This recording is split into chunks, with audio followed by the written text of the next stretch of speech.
Halo teman-teman semuanya, Assalamualaikum warahmatullahi wabarakatuh.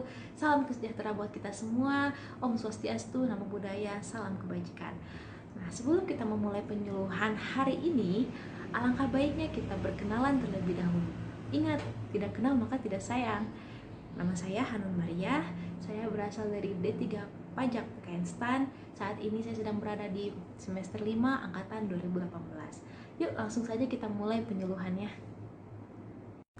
Oke adik-adik semuanya, sebelum membahas penyuluhan lebih lanjut, saya ingin bertanya dulu nih kepada adik-adik, menurut kalian pajak itu apa sih? Bagaimana pendapat kalian tentang pajak? Oke, sebagian dari kalian ada yang mengatakan bahwa pajak itu korupsi, pajak itu korupsi, pajak itu serem, pajak itu riba, pajak itu haram. Itu pendapat itu semuanya kurang tepat adik-adik. Jadi pajak itu bahkan sudah dalam Islam sendiri sudah disyariatkan dan diijtihadi oleh amri dengan persetujuan DPR. Lantas pajak itu apa? Pajak itu apa sih adik-adik? Jadi sebelum saya membahas lebih lanjut tentang pengertian pajak itu sendiri, saya ingin memperlihatkan pada adik-adik secara sekilas tentang penerimaan negara. Jadi penerimaan negara itu berasal dari anggaran pendapatan belanja daerah. Pada tahun 2020 penerimaannya sebesar 2.540,4 triliun dan pendapatan negara itu sendiri berasal dari pertama penerimaan perpajakan sebesar 1.865,7 triliun. Kedua berasal dari penerimaan negara bukan pajak atau disingkat dengan PNBP sebesar 367 triliun. Ketiga berasal dari hibah sebesar 0,5 triliun dan terakhir itu ada pembiayaan lain-lain sebesar 307,2 triliun. Wow, besar sekali kan adik-adik. Bahkan terlihat bahwa 80% penerimaan pendapatan negara kita itu berasal dari pajak. Nah, pajak sendiri terdiri dari 7 sektor. Ada pajak penghasilan, pajak penambahan nilai, pajak penjualan atas barang mewah, pajak bumi dan bangunan, pajak ekspor, pajak perdagangan internasional, serta bea dan cukai. Terus kalau PNBP itu bagaimana? Kalau PNBP itu didapat dari keuntungan BUMN, pengelolaan sumber daya alam, berasal dari barang sitaan, percetakan uang ataupun sumbangan. Dan kalau hibah itu merupakan pemberian yang diberikan kepada pemerintah tapi bukan bersifat pinjaman. Hibah itu bersifat sukarela tanpa adanya kontrak khusus. Lalu pengertian pajak sendiri apa? Jadi menurut Undang-Undang KUP nomor 28 tahun 2007 pasal 1 ayat 1, pengertian pajak adalah kontribusi wajib kepada warga negara yang terutang oleh orang pribadi atau badan yang bersifat memaksa berdasarkan undang-undang dengan tidak mendapatkan imbalan secara langsung dan digunakan untuk keperluan negara bagi sebesar-besarnya kemakmuran rakyat. Di sini ada 4 poin yang kita tangkap dari pengertian pajak itu sendiri. Pertama, pajak merupakan kontribusi wajib warga negara. Artinya, setiap orang memiliki kewajiban untuk membayar pajak. Namun hal tersebut berlaku untuk warga negara yang telah memenuhi kewajiban subjektif dan objektifnya, yaitu warga negara yang memiliki penghasilan melebihi dari penghasilan tidak kena pajak atau disingkat dengan PTKP. PTKP yang berlaku saat ini sebesar 54 juta setahun atau setara dengan 4,5 juta per bulan. Jadi jika adik-adik sudah memiliki penghasilan lebih dari 4,5 juta per bulan, maka adik-adik sudah terpenuhi syarat objektifnya sebagai wajib pajak. Lalu kedua itu pajak bersifat memaksa untuk setiap warga negara. Jika seseorang sudah memenuhi syarat subjektif dan objektif, jadi maka wajib untuk membayar pajak. Dalam undang-undang pun sudah dijelaskan bahwa jika wajib pajak tidak ingin membayar pajak dengan sengaja, maka akan dikenakan tindak pidana dan sanksi administrasi. Jadi kalau adik-adik nanti sudah bekerja terus sudah berkewajiban membayar pajak namun tidak membayar pajak, akan dikenakan sanksi berupa pidana dan sanksi administrasi. Lalu ketiga adalah organ negara tidak akan mendapatkan imbalan secara langsung. Jadi pajak itu hasilnya akan dialokasikan untuk pendidikan, infrastruktur, kesehatan, pembangunan dan lain-lain. Jadi tidak akan langsung dirasakan oleh kita. Seperti pembenaran jalan, terus pendidikan gratis, beasiswa, itu semua berdasarkan dari pajak-pajaknya kalian. Terus yang terakhir adalah berdasarkan undang-undang. Jadi pajak itu diatur dalam undang-undang negara. Ada beberapa undang-undang yang mengatur tentang mekanisme perhitungan, pembayaran, dan pelaporan pajak. Lantas siapa saja sih yang dikenai pajak? Jadi ada dua kategori subjek pajak atau orang yang dikenai pajak. Pertama adalah subjek pajak dalam negeri. Nah, ada syarat yang termasuk subjek pajak dalam negeri, yaitu pertama, orang pribadi yang bertempat tinggal di Indonesia. Kedua, orang pribadi yang berada di Indonesia lebih dari 183 hari dalam jangka waktu 12 bulan, atau orang pribadi yang dalam suatu tahun pajak berada di Indonesia dan mempunyai niat untuk bertempat tinggal di Indonesia. Ketiga, badan itu merupakan suatu perusahaan atau usaha yang didirikan atau bertempat kedudukan di Indonesia.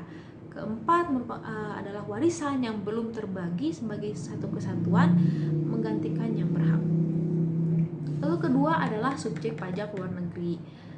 Nah, syarat-syarat subjek pajak yang termasuk subjek pajak luar negeri adalah orang pribadi yang tidak bertempat tinggal di Indonesia atau berada di Indonesia kurang dari 183 hari dalam jangka waktu 12 bulan, yang menjalankan usaha atau melakukan kegiatan melalui bentuk usaha tetap di Indonesia.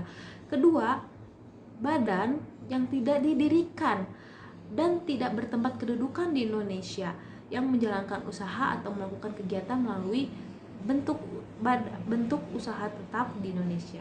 Ketiga, itu ada orang pribadi yang tidak bertempat tinggal di Indonesia atau berada di Indonesia tidak lebih dari 183 hari dalam jangka waktu 12 bulan, yang dapat menerima atau memperoleh penghasilan dari Indonesia bukan dari menjalankan usaha atau melakukan kegiatan di Indonesia. Keempat, itu badan yang tidak didirikan dan tidak bertempat tinggal di Indonesia. Ini sudah jelas sekali ya, termasuk subjek pajak luar negeri karena badan tersebut tidak berada di Indonesia atau tidak menjalankan usaha atau kegiatan melalui bentuk usaha tetap di Indonesia. Selanjutnya kita akan membahas tentang tarif pajak. Nah, tarif pajak ini ada dua jenis. Pertama untuk wajib pajak orang pribadi, kedua untuk tarif pajak badan. Nah, untuk wajib pajak orang pribadi itu ada tingkatannya tertentu. Ini sudah dijelaskan, tarif ini dijelaskan dalam UU pasal 17 Undang-Undang nomor 36 tahun 2008 pasal 17. Nah, pertama itu wajib pajak orang pribadi, penghasilan sampai dengan 50 juta akan dikenakan tarif pajak sebesar 5%. Kedua, penghasilan antara 50 juta sampai 100 juta akan dikenakan tarif pajak sebesar 15%. Ketiga, tarif pajak di atas 250 juta sampai 500 juta itu akan dikenakan tarif pajak sebesar 25%. Dan keempat adalah penghasilan di atas 500 juta akan dikenakan tarif pajak sebesar 30%. Yang kedua adalah badan. Badan sendiri pada tahun 2019 dikenakan pajak sebesar 25%. Namun di tahun 2020 ada peraturan baru mengatakan bahwa pajak badan itu diturunkan menjadi 22%, dan tahun 2022 nanti pajak akan diturunkan sampai 20%. Nah, sekarang kita akan bahas tentang apa sih bukti nyata dari hasil pembayaran pajak kita sendiri. Pertama, ada yang dari pendidikan. Jadi alokasi APBN untuk pendidikan saat ini sebesar 147,6 triliun. Anggaran ini digunakan untuk beberapa pencapaian sasaran. Seperti pertama, meningkatnya akses layanan pendidikan dasar dengan adanya program Indonesia Pintar melalui KIP sebesar 19,7 juta siswa.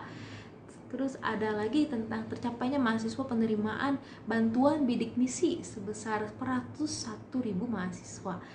Ketiga, ada bantuan operasional sekolah atau dana BOS untuk 8,8 juta siswa. Terus ada tunjangan profesi guru sebesar 257.000 guru PNS. Kelima, pembangunan dan rehabilitasi 30.000 ruang kelas. Terus meningkatnya kualitas pembelajaran melalui revitalisasi 75 lembaga pendidikan tenaga pendidikan. Terus terakhir ada pengelolaan pengembangan 72 PTN dan akademi komunitas. Selanjutnya ada yang berdasarkan dari kesehatan. Kesehatan ini anggaran kesehatan ini dari APBN sebesar 5%, yaitu sekitar 65,1 triliun. Dana ini dialokasikan untuk mencapai berbagai sasaran seputar kesehatan. Di antaranya ada untuk pembinaan gizi masyarakat melalui penyediaan makanan tambahan bagi 460.000 ibu hamil kurang energi kronis, dan penyediaan makanan tambahan untuk 612.900 balita yang kekurangan gizi. Terus kedua ada peningkatan mutu akreditasi pelayanan kesehatan bagi rumah sakit di 147 kabupaten atau kota dan puskesmas di 2.100 kecamatan. Terus ada lagi pengembangan pembiayaan kesehatan dan JKN atau KIS yang mencakup 92,4 juta jiwa peserta penerimaan bantuan iuran. Lalu berdasarkan ekonomi, jadi anggaran APBN terhadap ekonomi itu dianggarkan sebesar 335,5 triliun. Dana tersebut digunakan untuk pencapaian sasaran ekonomi, yaitu ada program kartu sembako sebesar 17,21 triliun, ada program keluarga harapan atau disingkat dengan PKH sebesar 19,07 triliun, lalu ada diskon listrik sebesar 3,1 triliun, dan masih banyak lagi adik-adik. Terus keempat ada infrastruktur sendiri untuk pembangunannya sebesar 415 triliun. Pertama, untuk pembangunan jalur KA sepanjang 639 km, pembangunan LRT sepanjang 23 km, terus pembangunan 15 bendungan baru dan 92 unit embung baru. Ada juga pembangunan 17 pelabuhan perak, pembangunan bandara baru di 8 lokasi, penyediaan 70% satelit multifungsi, dan masih banyak lagi adik-adik.